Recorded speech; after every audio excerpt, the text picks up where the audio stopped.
So welcome along then to show number 2, the Exeter Lockdown Show from the Chamber of Commerce. My name is Matt Young, I'll be your host again this week, and let's just get straight into it. I'm going to hand you over right now to Clodagh Murphy from the Exeter Chamber of Commerce.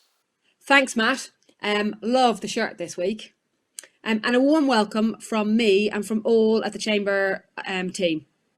Thank you for taking the time for joining us today. We had 120 people tune in last week, which was absolutely fantastic. If you missed it, you can pop over to our YouTube channel and catch up with it later.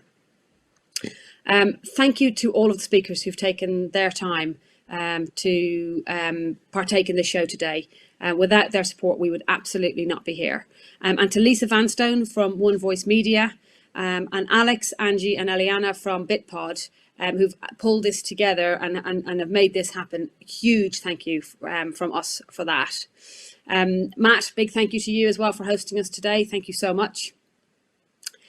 Our goal in these shows is to share relevant, timely insight and ensure that we're answering the questions that are important to you at this time. It's fairly fast paced because there's so much going on, and it's a mix of business related subjects and good news stories. If you've got a good news story that you want to share, something about a business who's pivoted to keep their operations open, or organisations that are working together to support each other and to support the local community, anything of that ilk, please get in touch and we will try and share it in future weeks. We've created a poll, so top right hand corner of your screen there's a poll with the number of questions, looking to refine the content for future weeks. So over the next half an hour, if you get a second, just pop up there and let us know what you would like to see in the weeks to come. As a chamber, we're working hard to support all local businesses. So if you're not a member and you've got a question, then please don't feel you can't get in touch. We are here to help, and if we can, we absolutely will. So reach out either to one of the board directors or to the office itself, and whatever we can do to help you, we absolutely will. We continue to engage with the local councils and with Devon County Council. We know that the small business grant funding is flowing, which is good news. And we've also seen that in the last few days, Devon County Council have approved the 95 million infrastructure investment fund. So this will see 110 projects over the next 2 years, ranging from park and rides to cycle path upgrades and to road upgrades. So big piece of investment in the local county. We're continuing to make contact with as many of you guys as we can, businesses across the Greater Exeter area. That's taking time. I think there's between 3,000 and 4,000 businesses, so quite a big number. So those phone calls are taking time. To supplement that, this week we've launched a survey, 8 or 9 questions long, should take a few minutes to fill in, maybe 5 at most. And that input will give us a huge amount of insight that will help us shape our activity, particularly as we think beyond this current lockdown and into post-lockdown activity, but also helps feed into the local government and central government so that activity is shaped to meet your needs and your demands in the best possible way. We've all seen the economic projections for where, the impact this shock will have this year. And some of the numbers are quite mind-boggling. We know that in order for us to rebound out of this as swiftly and as strongly as we can, we need to work together. So activity is ongoing in getting the Stronger Together task force going. We will see more of that over the coming week to 10 days, and we'll start to share that insight and information and get everybody across the community, businesses and consumers, because consumers are spending money, involved in that. So that's a big piece of work and a big focus for us. So there's a lot going on, in your businesses, a lot going on across the chamber and our activity to support you guys. Today is and the lockdown shows are a big part of that. So I hope you enjoy it. I hope you get a lot out of it. I hope you have a great Friday afternoon and a really fantastic weekend. Thank you. Thank you very much indeed, Clodagh, for opening this week's show. I feel like I might have to get a shirt deal, you know. It's a bit like being a football club, you know, I need a sponsor and stuff like that. Anyway, moving on very swiftly, time for our first guest on today's show, and that is James Finnegan. Now, James is a partner at Bishop Fleming, and he is here today to talk to us about how businesses should start preparing for a post-lockdown era. James, thank you for joining us today. You're welcome. It's a pleasure to be with you. So, James, take it away. Okay. I'm the head of corporate finance at my firm, Bishop Fleming, of accountants and advisors. And I'm going to talk about some of the practical tips that businesses need to be thinking about as we emerge out of lockdown. I mean, at this stage, no one really knows, how long this sort of crisis is going to be lasting for. And we don't know how, deep the potential recession goes and how sort of prolonged the impact is going to be. But what we can start to picture is what things will look like as for our businesses as we emerge out of the other side of this and sort of return back into some kind of growth. And therefore, we can start to think about what may sort of lie ahead for us. So, I mean, the last few weeks have obviously been a real shock for businesses as we've been hit by coronavirus, and a lot of sort of there was a lot of panic initially, which abated as the government announced some of these support measures that they've sort of come out with, which are unprecedented. So this has enabled businesses to furlough staff, go on to part-time working in some cases, and sort of reduce salary costs. Look into collecting in debtors faster, talking to landlords about deferring rental payments. Obviously, the HMRC deferrals of VAT that the government announced as well has been a help. And also businesses have been talking to the banks about getting in a coronavirus business interruption support loan, one of the CBILS loans. So that has seen a flurry of activity. And a lot of businesses have just been focusing on survival mode, making sure they get through this kind of bit. But I think it's no time to be breathing a sigh of relief, because what we want to be doing is thinking about what happens next. What will it look like when we return to normal? How do we get there, and what might normal look like? It's actually at this stage that you've got to be thinking about the risks, because there are actually more risks as we emerge out of the other side of this kind of crisis than there were going into it. The risks of the recovery period, and I think careful cash management and cash forecasting are going to be critical to businesses as they come out the other side. As they come out of lockdown and we can start to grow again. If someone furloughs staff, that financial support is only available for 3 months as it currently stands. The risk of failure as the business starts to pick up again is as great as when the trade began to dry up. What we're likely to see is that businesses can avert immediate problems by using the furlough scheme and the VAT deferral scheme and the CBIL support. But it's important to remember that whereas furlough is a temporary grant, the deferrals there were just kicking the can down the road. That money's still going to have to be repaid, and if you've taken out the loans, those are going to have to be repaid. In addition, when trading volumes are going down, the cash in the business actually increases, which sounds perverse. But if you're spending less on generating new sales, so your wage bills lower and your cost of sales are much lower. You can also, you're also at the same time, you're collecting in the receipts of, previous sales. So for a while there, the cash balances are actually going to go up. And if a business is putting its staff on furlough and shutting up for a few weeks, then, it's probably going to have enough cash to, be paying the other fixed costs whilst we're in this slump. But it's when you reopen and you're not getting that furlough cash anymore, and you might, have to start paying the staff costs weekly, if not monthly, and you've got to start restocking, and the credit terms that are available to you may not be as generous. Sales are slow to get back to their original levels. It could take several weeks, and you're not getting paid for those sales either, because your sort of debtors have got their own sort of terms, and that's the time that businesses start running out of cash. When things are actually looking up, and even if you get through that sort of early stage, there are several bear traps that lie ahead. So you might have a large corporation tax liability, based on your profits to December 2019 or March 2020, depending on when your year end is. And those are payable September 2020 or January 2021.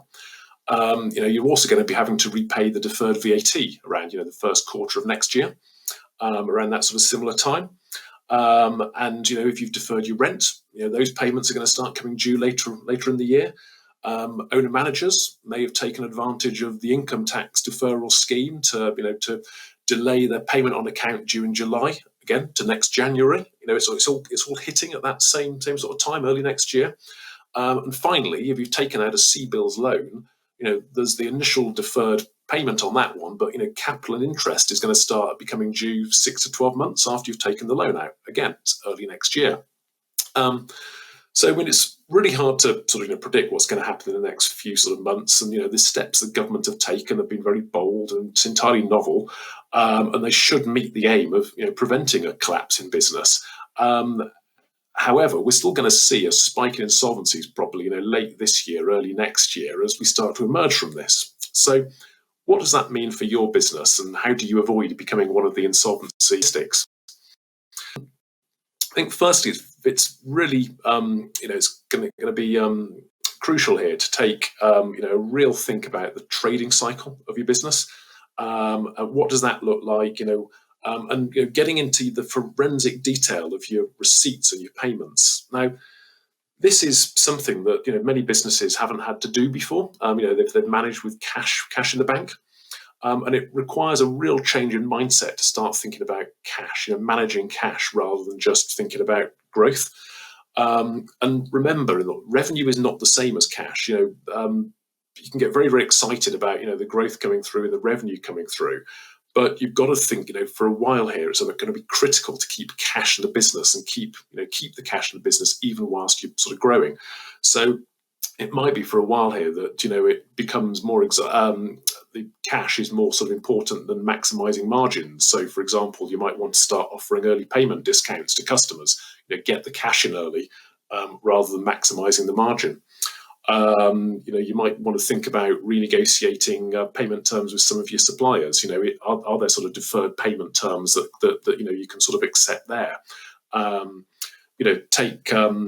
you restock in time? What are the lead times on the restocking, and when do you have to pay for that stock? Can you operate in different ways? Can you go just in time to try and sort of reduce the amount of stock you've got to buy? Are there changes you can make to your sort of delivery systems? Are there sort of other things you can do so you don't need to be buying as much stock in bulk? Is the risk that the furlough scheme will end too soon for you, and that you've got to fund wages before revenues start to pick up? Can you move to a sort of temporary or part-time staffing model to reduce those costs? Think about the other tax bills you've got coming up later in the year. Do you sort of need to agree some sort of time to pay scheme with HMRC? And think about some of the seasonality of your business. For hotels and tour operators that are missing their summer peak, it's not just about the revenue that's missing now, but it's about managing ahead to next winter and thinking that they've got to have enough cash available to manage through that next part of the cycle as well. I think the takeaway from all of this is to put a cash flow forecast together. Maybe something you've never have to have done before because you've always had cash in the business. But it's important now to get into the detail of it and involve a professional if you need to make sure you get it right, to be really aware of the receipts coming into your business and the payments going out and when they're due. Think about not just the month-end position when you're forecasting, but the mid-month position. In many businesses, cash starts going out in the month, payments to suppliers, wages to staff, before cash starts coming in from customers. So it might be that the biggest hole in cash terms in the business is mid-month rather than end month. When you're modelling, make worst case assumptions. There's no point in kidding yourself. It'd be brilliant if if things are better than you expect. But start thinking worst case. How big is that cash hole going to be? It's likely to hit early next year, I think, in most sort of businesses. So, start thinking through that now, agreeing terms with your bank, not just for a facility for 3 months, but for 1 or 2 years to see you all the way through this. After all, it's a lot better to be negotiating these sort of banking facilities when you've got the headroom in place already, when you've got cash around, rather than doing it when you're stretched and when cash is in danger of running out. And don't just assume that you can manage within existing banking facilities. It's much better to think worst case, sort of get a larger facility in place, and then it means, importantly, you can start growing again, coming out the other side of this, knowing that cash is not going to be a worry because you've got funding headroom. It's already been secured with the bank to ensure that you can do whatever you need to do and start looking forward to growth again. So I think we all need to put in as much thought to coming out the other side of this lockdown as we have had to do about managing through it. And getting out of these support schemes is going to be just as important as it has been taking advantage of them. If you want to come to me, I'm very happy to speak to anyone about this. My details are on our website, the Bishop Fleming website, where also we have a dedicated COVID-19 knowledge hub, which will answer many of the other questions that you probably have. Brilliant. Thank you for your time this afternoon, James. You're welcome. It was really good to be part of the session, and I hope everyone's found that useful. Okay then, on to our next guest this afternoon. Now, during lockdown, it's inevitable that we're going to be spending more time in front of our computers and, of course, doing video chats, webinars, calls via video to many of our potential new clients and our existing clients as well. So I'm going to introduce you now to our next guest, Judy Salmon. She is going to give us some hints and tips about how best to do that this afternoon. Welcome to the show, Judy. Matt, it's my absolute pleasure. Thank you very much for inviting me. So, Judy, to get us going then, can you tell us a little bit more about you and what it is that you do, please? Well, I wear two hats. One is representing me as a business coach and the other as a training consultant. And one of the things that I look at is enabling people to feel more confident about presenting themselves and information to an audience. And what I'm homing in on today is actually how to prepare for that. And why do you think preparation is so important? Well, I think if you are presenting information to an audience, whether it's live or online, I think it is a performance of some kind. And I think for any performance to be at its best, there needs to be some rehearsal and preparation. And if you do prepare and can rehearse, then I think you will feel much more confident. You will give a much better structured presentation, and you will feel more natural and more confident. Therefore, the audience get a better impact. So there is a saying that is, if you fail to prepare, then you are merely preparing to fail. Yes, I've definitely heard that before. So what would you like to talk to us about first of all today then, Judy? I want to talk about how to structure your information for when you're talking on a webinar. And it's really important for the audience to have some kind of map so that they know how long they're going to be there, but definitely where you are in the journey of presenting your information.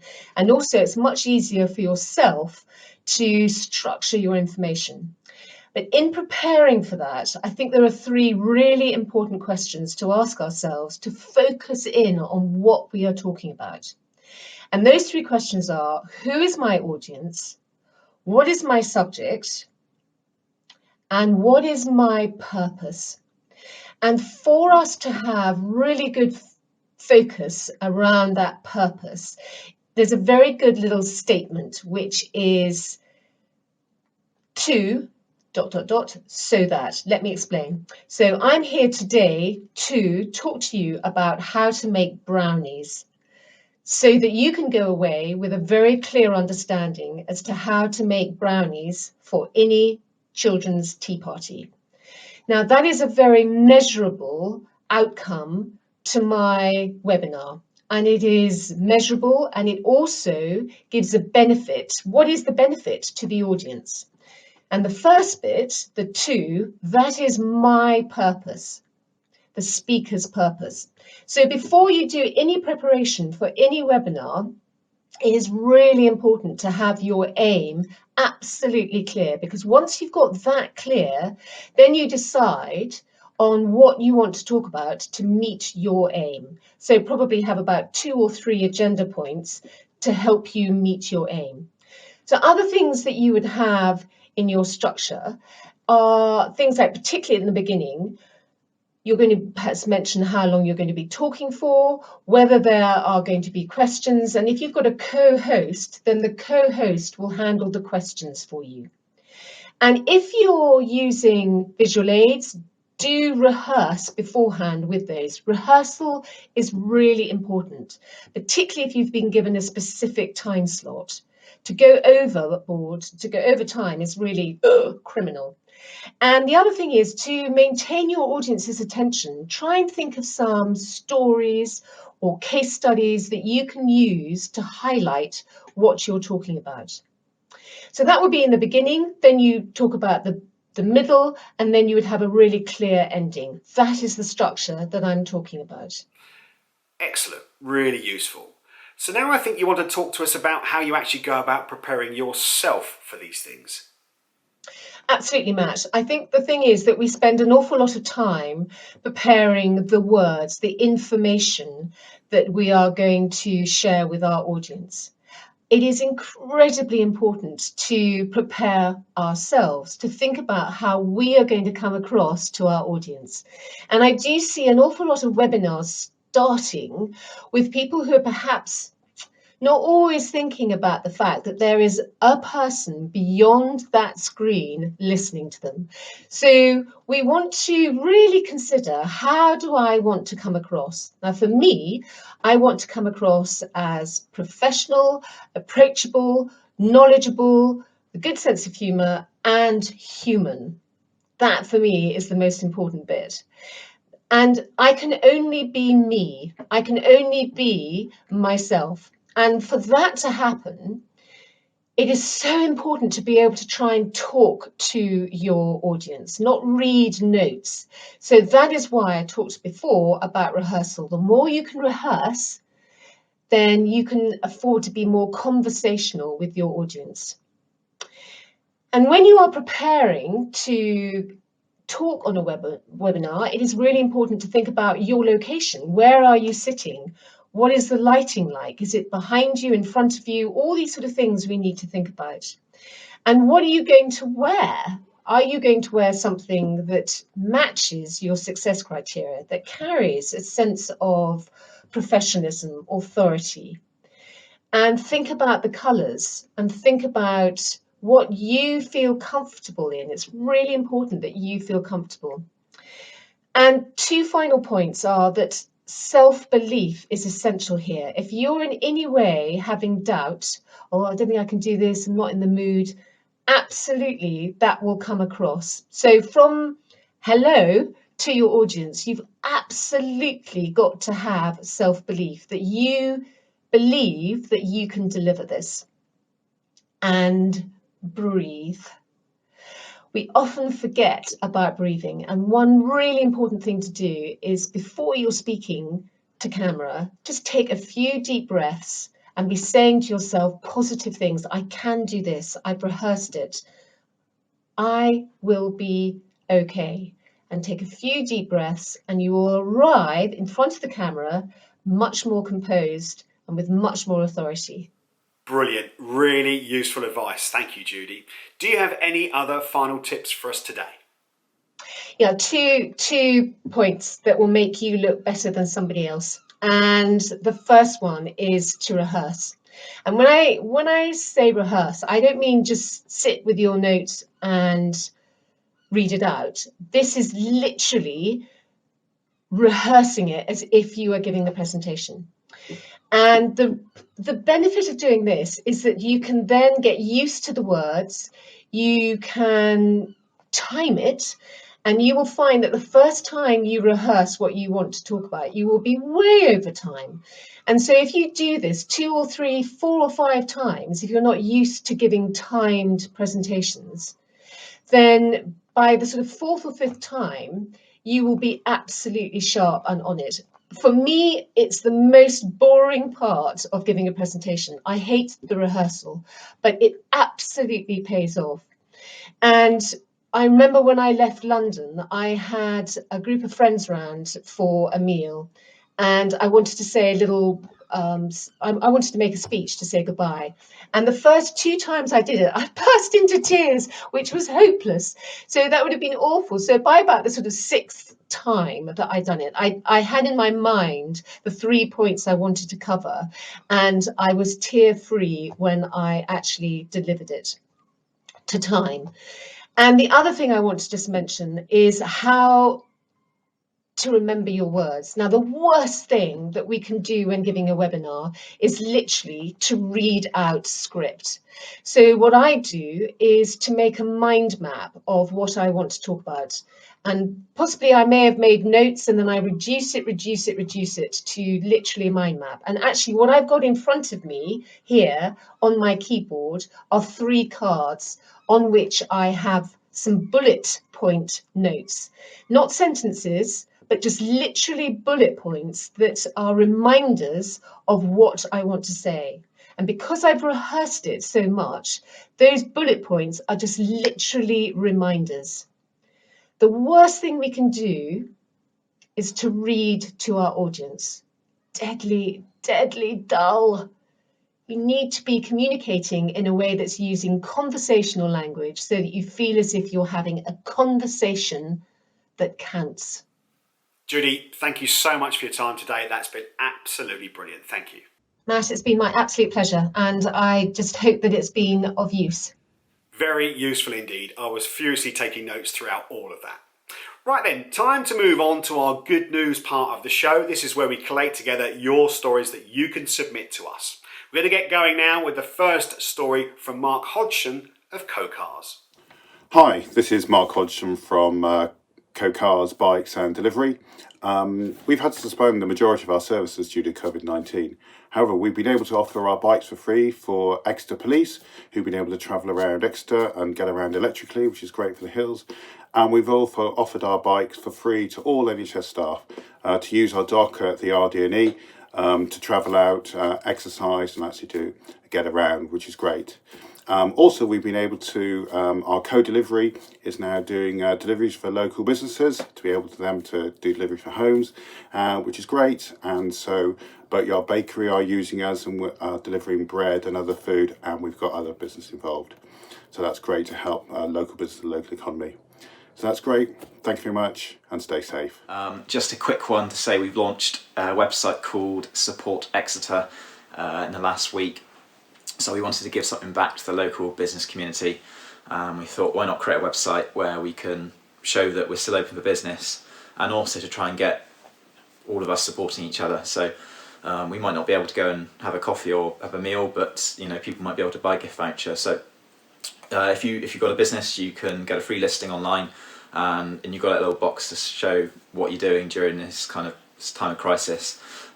We also have a section on there where people can choose to donate their commute. So the money they save from not commuting to work, they could give to a local worthy cause. We've got Age UK, Cedar, St Petrox and Exeter City Community Trust are all helping out vulnerable people in our community.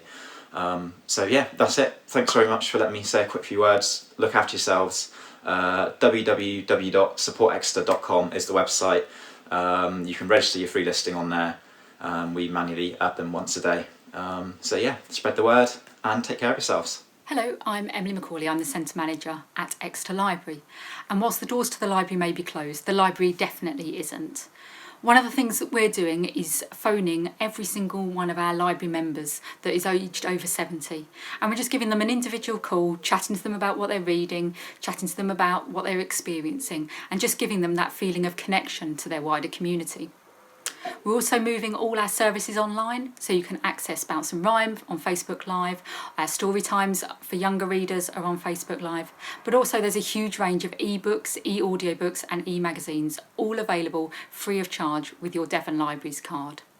We're also hugely proud of Fab Lab Devon, based within Exeter Library, who are contributing to the national efforts to 3D print more PPE equipment to help those on the front line and at risk.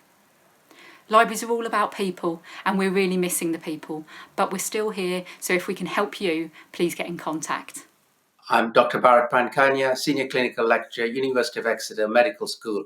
This is a story of personal determination and my public health duty.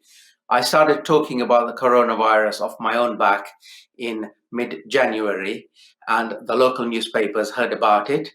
Thereafter, the national press heard about it, and then international press heard about it. And of course, I'm out of my comfort zone, but I know my subject and I am determined. I started talking about it, engaging, and putting forward views. And before we knew it, I have now broadcast in over 75 countries in 2,000 media outlets. And suddenly I find that I am a lot in demand. My message is we never give up. And when we are in trouble, we are even more determined. So it's a case of determined and don't give up. Hi, I'm Hannah from Princess Hay. Thank you to Exeter Chamber of Commerce for inviting us to be part of this Friday's lockdown show. We're here to tell you about our Spring Refresh event. It should have been happening on site in Princess Hay this month, but instead we've created it as a digital version and it's now live on our website. So there's some really nice spring-related activities for adults and kids alike. Everything from storytelling, some yoga, some craft ideas, how to make a posy from your garden. We've also got a cocktail recipe from Lloyd's Lounge, which is perfect for a Friday night, so have a go at that one. And please share it with friends, family, colleagues, other parents, anybody that you know that you think might enjoy it. It's at princesshay.co.uk/virtual spring refresh. Right, that's our roundup for the good news stories this week. What brilliant things are Exeter companies and organisations getting up to? Okay, if you have something you would like to add to that for next week's show, you can either use the hashtag on Twitter or LinkedIn. Just use the hashtag Friday Lockdown Exeter, all one word, Friday Lockdown Exeter, and tag your story there, or email inquiries@exeterchamber.co.uk. Right, on to our next contribution for the show, and this comes from Dave Underwood. Now, Dave is a non-executive director for the NHS. He's here to give his personal perspective of how the NHS has responded to COVID-19. Hi, my name is Dave Underwood, and since 2018, I've had the privilege of working in the NHS as a non-executive independent advisor to one foundation trust, and more recently as a non-executive director in a second foundation trust. In this short talk, I would like to share my observations as to how, in my experience, the NHS is responding to the unprecedented challenges of the COVID-19 pandemic. But first, some personal background as to where I come from with regards to the NHS. Born in the 1960s, I am a child of the NHS. Throughout my life, I have benefited from the care, skills and expertise provided by the NHS. I believe passionately in its founding principle that it meets the need of everyone, free at the point of delivery and based on clinical need, not the ability to pay. The NHS today is a complex part of a complex system that includes national bodies that oversee and regulate NHS services, including Department of Health and Social Care, the Care Quality Commission, National Health Service Improvement, and Public Health England, together with the equivalent organisations in Northern Ireland, Wales and Scotland. Then there are clinical commissioning groups that plan and commission care for local populations. And finally, there are the healthcare providers, including GP practices, NHS trusts, acute trusts, mental health trusts, community trusts, and ambulance trusts, together with charities and social enterprises. In total, we spend about £130 billion per year on the NHS, approximately 10% of the government budget, or a little under £2,000 per head of population. The NHS employs about 1.5 million people across the UK, including 320,000 nurses and midwives, 150,000 doctors, of which approximately 35,000 are GPs, 320,000 clinical support staff, 170,000 infrastructure support staff, 130,000 scientific and technical staff, 80,000 GP support staff, 21,000 ambulance staff, and 16,000 practice nurses. In common with many NHS organisations, the trusts that I work with strive to deliver safe, high-quality care and are rated good by the Care Quality Commission. Indeed, both have ambitions to become outstanding. Their values are expressed by words such as integrity, respect, excellence, honesty, openness, collaboration, and teamwork. In total, the trusts I work with employ some 11,000 staff, one centred on a 400-bed district general hospital employing 3,000 staff, and serving a largely rural population of 250,000. The other encompasses a larger 800-bed teaching hospital and community care services, employing 8,000 staff and serving a population of almost 500,000. But before I describe my observations of the NHS response, let's turn back the COVID-19 clock. It is just 15 weeks ago, it's early January, and COVID-19 is not seen as a major issue in UK government or the NHS. It was only on 31st of December 2019 that China had notified the WHO of a limited outbreak of a novel pneumonia virus in Wuhan city. 11 weeks ago, it's 30th of January, and the World Health Organization declares the Wuhan outbreak a public health emergency of international concern. 7 weeks ago, it's now the 3rd of March, the government published their phased COVID-19 response plan. The containment phase to be followed by a delay phase, a research and a mitigate phase. It's at this point that NHS trusts respond by setting up their incident management teams and activating their pandemic response plans, adhering at all times to national guidance. The government emphasises the need for social distancing and self-isolation. 6 weeks ago, and it's the 5th of March, and we have the first confirmed COVID-19 death in a UK hospital. 5 weeks ago, on the 11th of March, the World Health Organization declared COVID-19 a pandemic. On the 13th of March, our government announces the end of the containment phase and the start of the delay phase. Enhanced guidance is issued on self-isolation. The confirmed COVID-19 deaths in UK hospitals rises to 10. On the 16th of March, the government advises against unnecessary travel and contact with others. 4 weeks ago, 20th of March, schools close and pubs, cafes, restaurants and gyms are ordered to close. The confirmed COVID-19 deaths in UK hospitals rises to 177.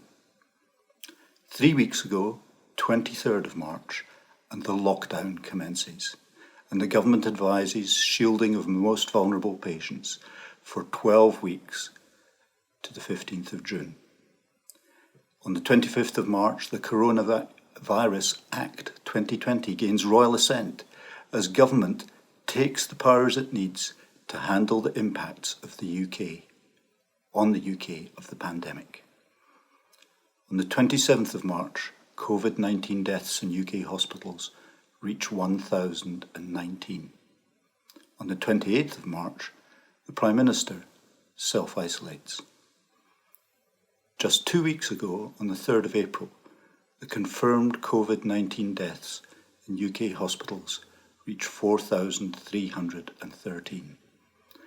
On the 5th of April, the Prime Minister is admitted to hospital.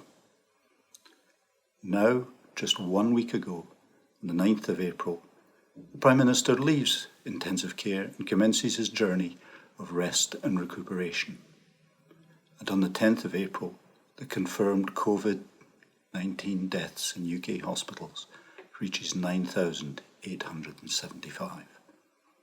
It is really sobering to think just how much our world, our country, and our lives have changed in just these few short weeks.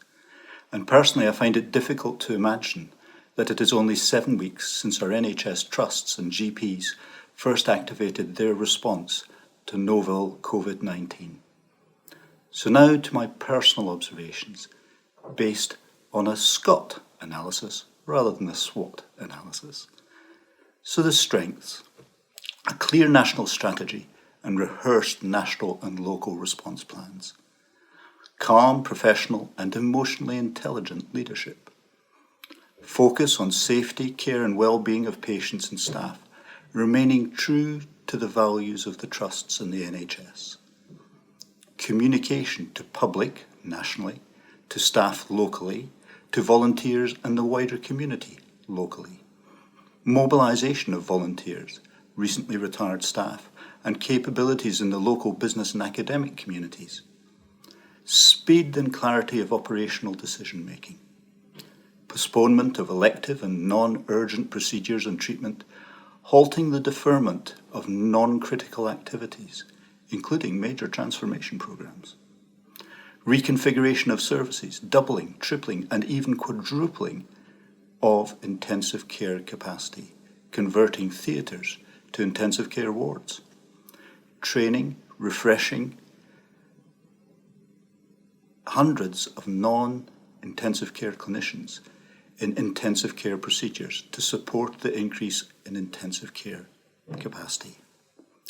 Rapid deployment of technology and acceleration of remote working programs to enable remote support and administration. Frequent updates on national guidance, keeping pace with the developing situation and latest understanding of the characteristics of the virus and its treatment.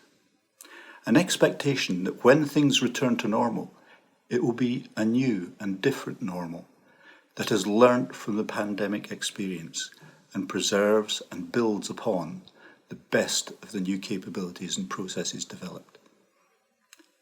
And of course, perhaps the key strength, the selflessness and compassion of NHS clinicians and staff. But to match strengths, there are challenges.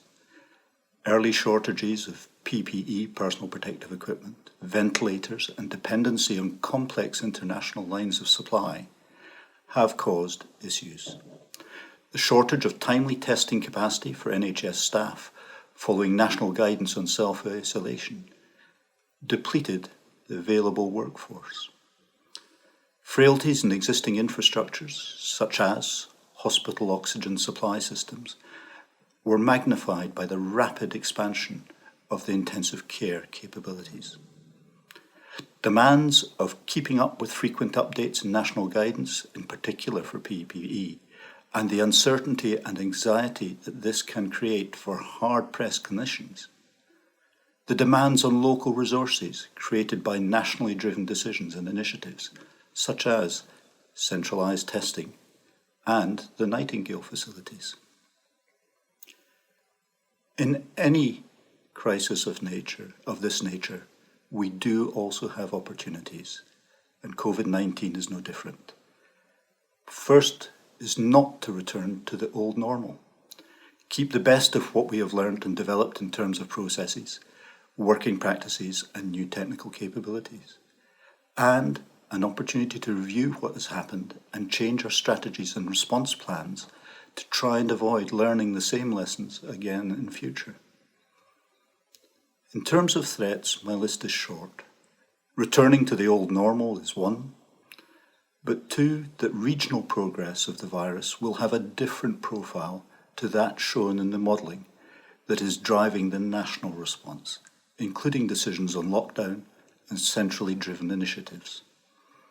Overall, I have been amazed at the dedication, professionalism and sheer selflessness of all the NHS staff and organisations that I have had the privilege to observe as they respond to the unprecedented challenge of this pandemic. I would ask you to remember, however, that all the remarks I have made are entirely my personal observations and do not represent the views of opinions of any of the organisations with which I work. That said, all that remains for me to say is please stay at home, protect the NHS and save lives. Dave, thank you very much. Okay, we have been scouring social media, as we do every single week, to come up with some brilliant stories about what fantastic organisations have been doing across the region in our area. Here they are. First up, we have X Sales and Covers. They've been asked to manufacture various items of PPE for the NHS.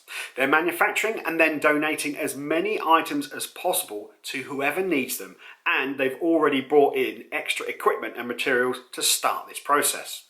As they're not charging for any of the items, they're looking for help funding the materials, with each item costing anywhere between 50p and £4. So any help would be really appreciated.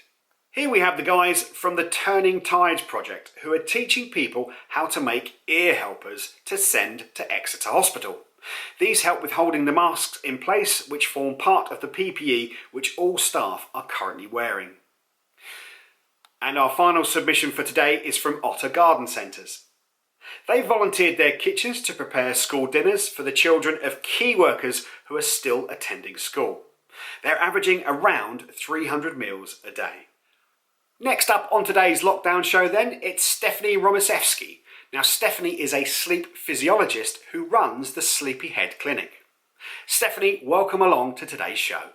You are very welcome. Thank you for having me. So Stephanie is here to talk to us today about the importance of having a routine. Stephanie, take it away. So yes, my name is Stephanie. I'm a sleep physiologist and I am a director at the Sleepyhead Clinic, and I have some neurological based sleep clinics in the NHS at the Royal Devon and Exeter Hospital. At the moment, we are all doing something potentially quite different from what we usually do, and that is having a much more limited schedule and working from home. And of course, these routine changes make us feel different. Our bodies have to get used to something that's very different from the norm. And this can affect your sleep. It can affect how you respond to exercise and eating and things like that. So one of the main things that people are finding at the moment is that it's quite a struggle to get to sleep or maintain sleep, and also that they are dreaming a fair bit more than they're used to, and they're sort of not really understanding why that is. At the moment, because we're working from home, probably you're not moving around and exercising as much as you once were, even if you were just walking to work and then moving around in the office and coming home. It will be very different to what you're doing now. And then also the light exposure element of it. So we often get light exposure on the way to work, or we might go out a bit more to get exercise, and we might not be doing those things anymore. And then things like lying in a little bit more than usual, all the things that we do during the day when we're a bit bored, like eating more, having a schedule of work that's slightly different. And that might work for some people, and there is nothing wrong with it. So the first thing I would really say is that don't beat yourself up about doing things slightly differently at the moment, or worrying that you're sort of changing a little bit. Often when it comes to change, your body sort of doesn't like it to start with, and then it will get used to it. So you don't really have much to worry about. So don't worry about the change in itself. However, if you find that it is starting to affect you in a way that you're not comfortable with, or you're finding that your sleep is affected, then there are a few things that you can do. One of them is, yes, obviously going outside is really important, and getting proper light exposure at first thing in the morning is really good. But you do need probably a bit more exercise than you're getting in an hour of, say, walking or a little run or something once a day. So it might be that, yes, go outside, get your light exposure and move and get fresh air when you feel you need it in the day. But make sure that when you wake up, that you are getting up around about the same time every day, and get out of bed within a few seconds if you can. Sort of get your brain to understand that that is time for you to feel alert and awake, so that your body starts to gear up and get you ready for your work, essentially.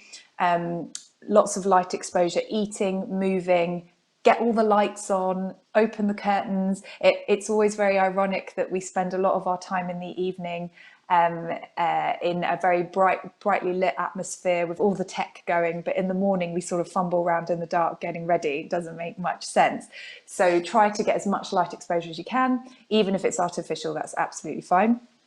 try and eat fairly consistently. So whatever you do and whatever you decide you want to do is fine, whatever works for you, but try to make that consistent from a day-to-day type of basis. And again, that will help regulate your sleep. And then make sure that maybe one area of exercise is you going outside and maybe having that walk and run. But if you can get another workout in there, that would be great. And if you can start standing up and working. So at home, I've got a bit of a higher breakfast bar, and sometimes I take the webinars that I do and the talks and seeing my clients stood up. Anything to kind of change it up and get you moving a little bit more during the day. So those are the types of things you can do during the day. The other thing to do would be try not to wait till the evening to look at the news. Most of us want to look at the news right now. So perhaps try and do that more at the first thing in the morning, or at some point where you have a chance to analyze it and evaluate it and do whatever it is that you need to do. Feeling anxious and sad or strange at this time is totally normal. You can't just push that down and then go to bed. So accept that you might feel uncomfortable sometimes, and let yourself feel like that. Stop judging yourself, and then do it at a time of day when perhaps you've got time to do that. And then in the evenings, it's time for you to enjoy yourself and just have fun. Don't prescribe to anything anyone tells you should do, because me telling you to relax and telling you what that might be might actually fill you with sort of anxiety and inadequacy when you can't relax from the same things. So make sure you're doing something that you want to do.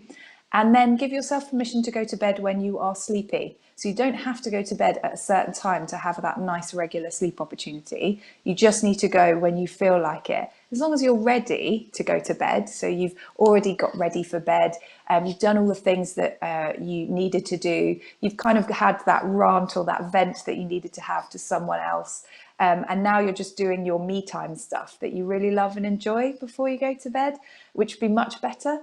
And then just don't worry if you can't get to sleep within a time that you're used to when you're in your normal routine, when you weren't working from home. Just let go and accept that resting is just as important as sleep sometimes. And then in the night, if you get to sleep and then you wake up again, there's no point worrying about it. Sleep is a drive state, so the longer you spend awake, the more you're going to start feeling sleepy. So wasting that time feeling anxious and stressed because you're lying in bed worrying that you're not sleeping is not ideal. So leave the bedroom, go and do something you enjoy, and then come back later if you can. And then wake up at the same time every day, and try not to compensate by lying in, snoozing and napping, unless you're already used to doing those things and they're fine for you. So if you are, then that's okay. But if you're not, then all that will happen is you will sort of perpetuate whatever is happening at night. You'll turn it into a habit. But if you can keep yourself fairly sleepy when these things happen, you can override anxiety, you can override things that happen to you at night by just building up a nice strong sleep drive and not letting that go by having little naps in the day, which sure will make you feel better in the short term, but in the long term will only perpetuate a bit more of a chronic sleep problem, and unfortunately more mental health problems as well. So try to keep a fairly regular routine when it comes to your sleep, but don't prescribe to anything that's too ritualistic or obsessive before you go to bed, or certain routines that you're worried that if you don't stick to, it's all going to go haywire.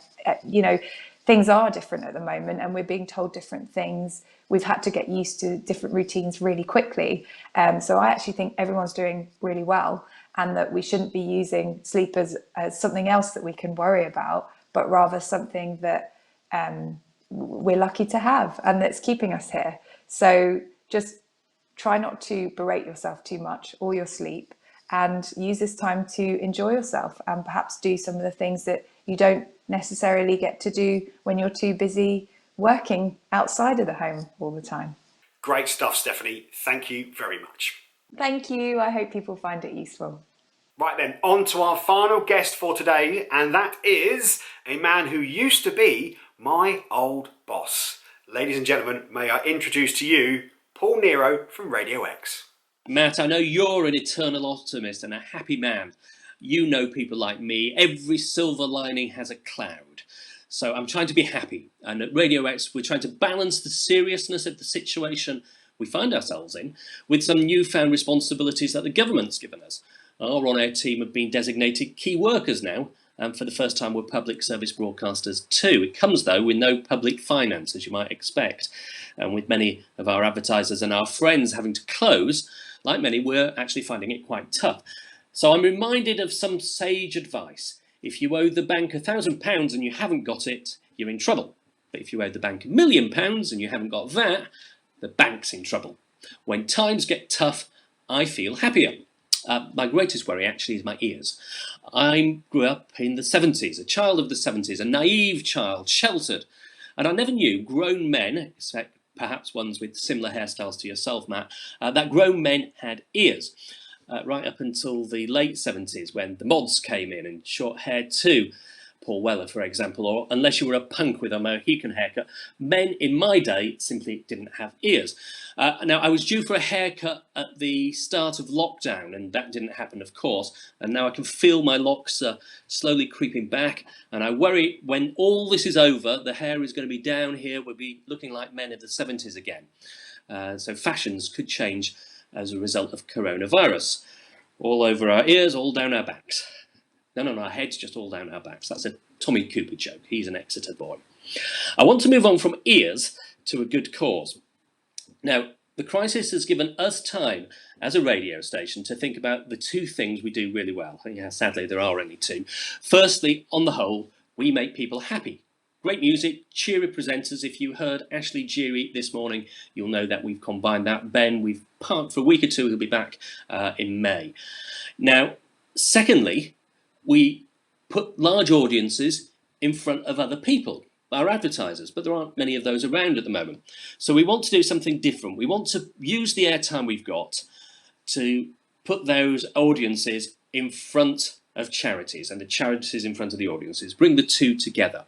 So our commercial breaks sadly aren't full any longer, so we're going to use what we have for charitable good causes as well as to make people feel good, and I want you to help.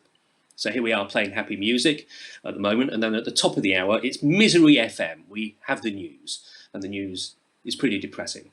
So we're going to introduce two new news bulletins, probably at the bottom of the hour. Good news for Exeter, good news for Torbay. But I actually need some good news. And the press releases have actually dried up recently.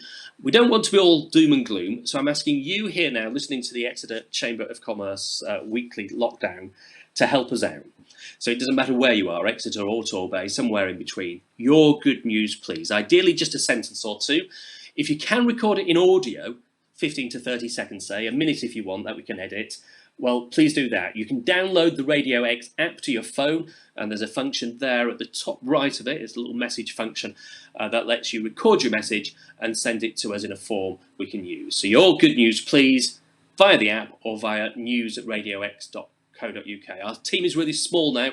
We're down to just 2 people, so do bear with us. But if we can tell you a story, 35 weekly listeners to Radio X, 100,000 unique monthly users will see that story. So ears to the good cause. And one final good cause, it's Hospice Care, that wonderful Exeter and East Devon charity.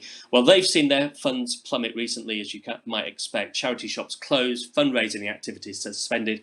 So if you can afford £10, please text EDM to 70450, or join me next Thursday night, and I'm hosting a Facebook family quiz. It's free, it's fun. We're going to try to raise some money along the way too. That's on the Radio X and on the Hospice Care Facebook pages. 7 o'clock Thursday, just before you go to clap for the NHS and key workers at 8. And don't forget, please send us your stories. And now, Matt, let's see your ears.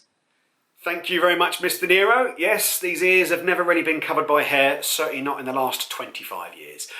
Just one thing, Paul did say during that, and I'm sure he wouldn't mind me picking up on this, they have 35,000 listeners listening to Radio X every single week. Right, I am, of course, I've got no room to comment about hair, but I am growing this for lockdown, so if you want to see what it looks like next week on the show, it's just going to get greyer, I think. But the beard is staying until we get released. Okay, stories for next week's show. If you have anything you would like to add, please do get in touch. You can do that 2 ways, using either the hashtag on Twitter or LinkedIn, or by emailing us inquiries@exeterchamber.co.uk. The hashtag is Friday Lockdown Exeter, all one word, okay? Friday Lockdown Exeter. Use that on Twitter, use it on LinkedIn, and we will find those stories. In the meantime, please stay safe, stay indoors, and we'll see you all next Friday afternoon at 2 o'clock. Cheers.